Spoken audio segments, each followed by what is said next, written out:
Hi, it's Kirby Summers, and I want to welcome you to my podcast, The Jeffrey Epstein Project. What I want to cover today is an article I wrote that I published on my new Patreon. And by the way, thank you to everyone who has subscribed. And also thank you to everybody else who's helped me stay on this project. You have been very kind. You've purchased my books, you've made contributions, and you've done this for over a year and a half.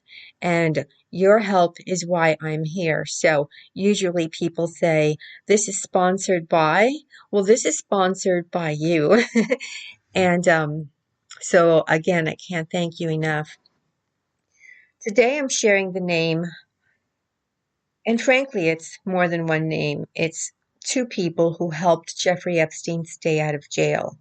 According to one person who is in Jeffrey Epstein's world and who I will name shortly, one of these two people is more responsible than the other for allowing Jeffrey Epstein to stay out of jail when the Towers Financial Ponzi scheme imploded in the 1990s.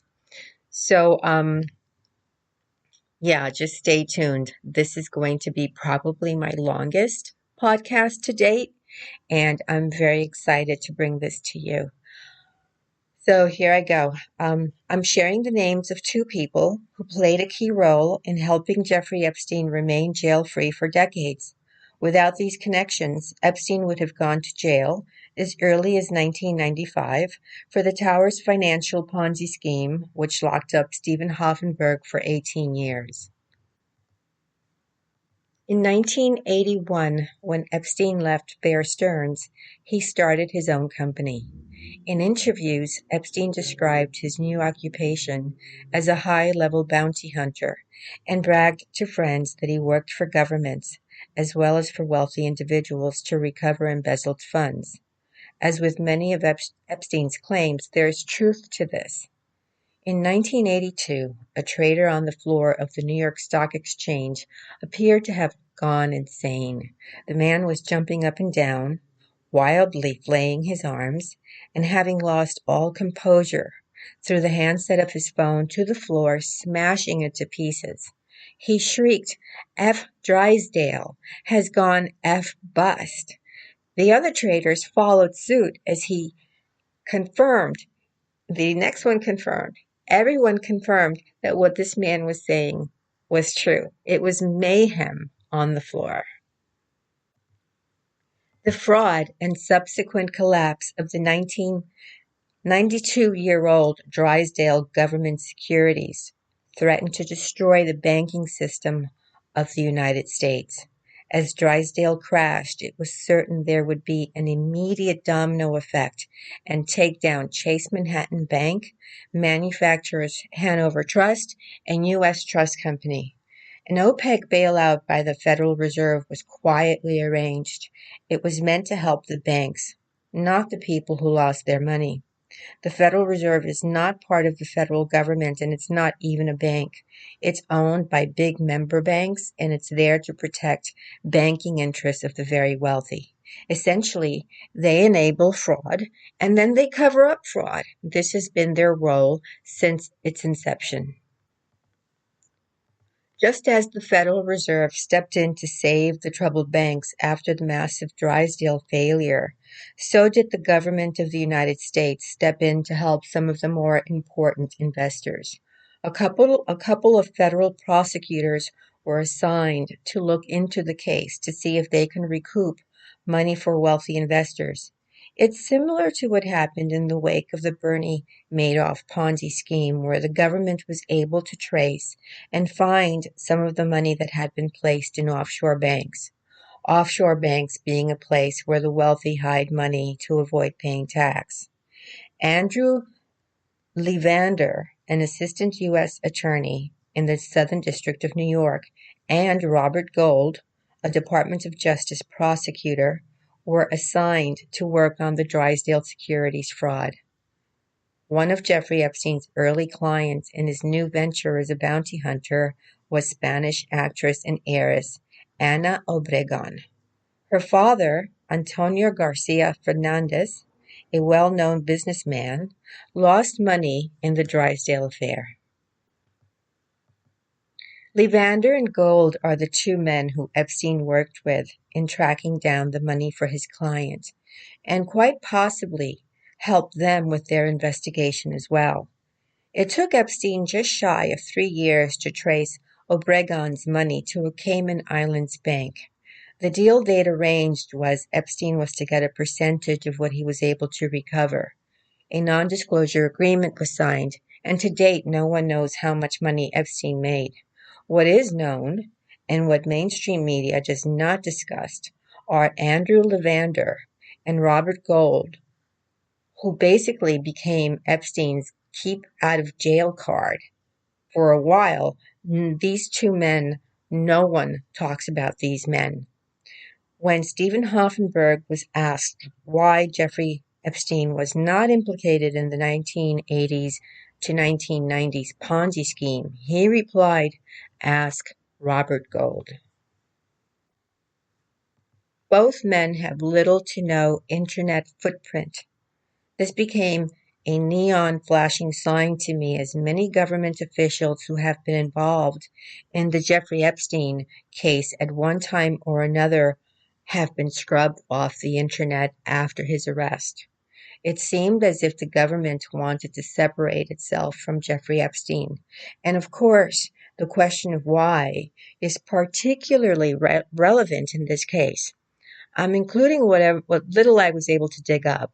Their connection to Epstein is certainly not discussed in the little footprint they have online. However, I think it's important to shed light in this cloak and dagger mystery. Wherever we see an opening, I think we have to keep pulling at that string.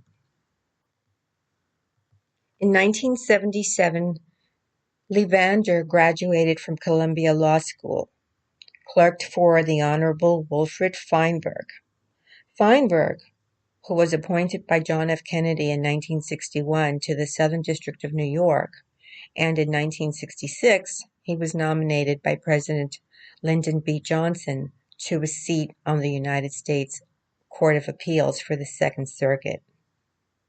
In 1985, after leaving the U.S. Attorney's Office, he joined the law firm Sharif, Friedman, Hoffman, and Goldman, where one of his clients was Saudi arms dealer Adnan Khashoggi.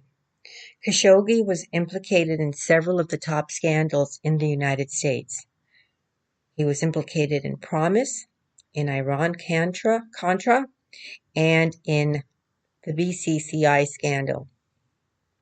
Another one of Levander's clients was Kalon Haroun, who was also involved in the BCCI scandal. In 2019, Levander began to represent Leslie Moonves, right? I think that's how to pronounce his name, the chairman and CEO of CBS, who was accused by several women of sexual misconduct. Robert Gold has a bio on the legal firm where he works, and I'm just going to read what basically he's written himself on his bio. Robert Gold, known for his impressive track record and tenacious approach, will join the New York offices of the litigation-focused Mishon Vereya as partner and head of the complex civil litigation group.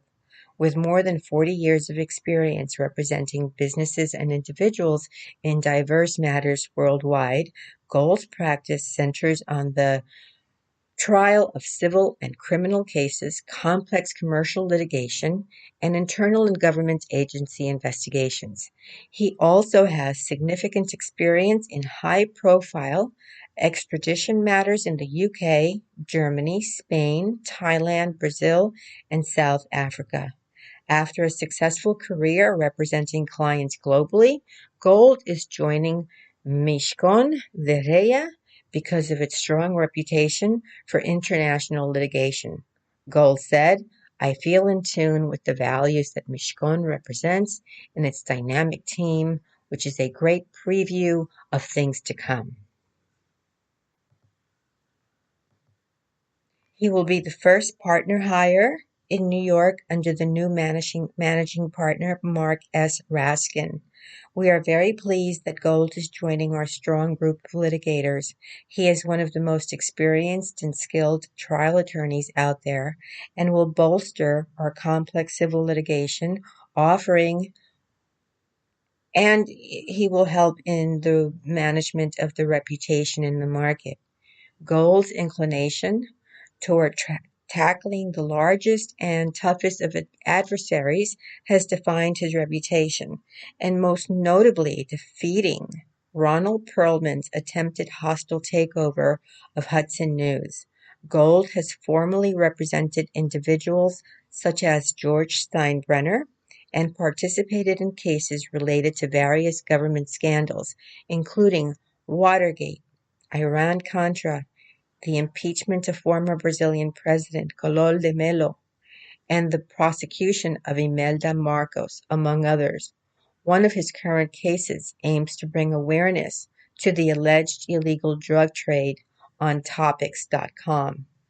Educated at both Columbia and Cornell, Gold is a published author with continuous accolades across notable platforms, including recognition in Super Lawyers for 7 consecutive years and Who's Who in America for 5 consecutive years. Gold worked for the U.S. Attorney's Office in one of the most competitive positions. His extensive background, combined with his uncompromising legal approach, will serve as a strong addition to Mishcon de Reya, New York, LLP. The law firm, it's worth noting, that Gold joined also represented Princess Diana when she divorced Prince Charles. We've heard a couple of names when I read this article I wrote that I'm sure you recognize from the Jeffrey Epstein case. And so one of the things that's of real importance here is that Stephen Hoffenberg has made this comment several times when he has been questioned about, well, why do you think Jeffrey Epstein was not put in jail? Why do you think he was not caught in the Ponzi scheme? I mean, it was a clear Ponzi scheme, and he was hired because he was such a great crook.